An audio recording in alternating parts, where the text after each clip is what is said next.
हाय, मी सुविधा. आज सकाळपासूनच उठल्यापासूनच मला ठीक नव्हतं वाटत. माझी तब्येत बरी नव्हती आणि मला ऑफिसला जायची बिलकुल इच्छा नव्हती. पण काम होतं त्याच्यामुळे मला ऑफिसला जायलाच लागलं. त्यानंतर आम्ही नाश्ता केला. नाश्त्यामध्ये आम्ही इडली आणि मेंदूवडा आणला होता. तर तो आम्ही दोघींनी बसून खाल्ला कारण का आमची तिसरी कलिक आज आली नव्हती. संध्याकाळी ऑफिसमध्ये सँडविच ऑर्डर केले होते, तर ते सँडविच खाल्ले. आणि ऑफिसवरून घरी जाताना डॉक्टरांकडे गेली होती कारण कसं मी सांगितलं मला बरंच नव्हतं वाटत, म्हणून म्हटलं एकदा डॉक्टरांना दाखवून घ्यावं, म्हणून डॉक्टरांकडे जाऊन आली.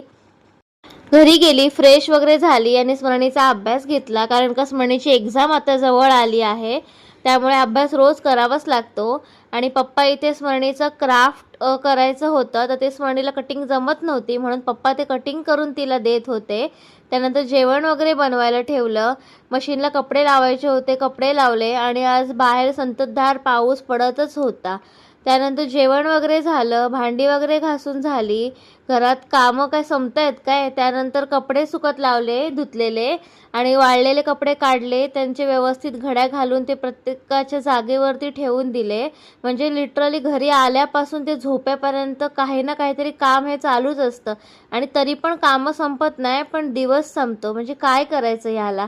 त्यानंतर आम्ही तिघांनी बसून मस्तपैकी दही खाल्लं, जे आमचं तिघांचं पण खूप फेवरेट आहे आणि दर महिन्याला आम्ही सामानामध्ये भरतोच.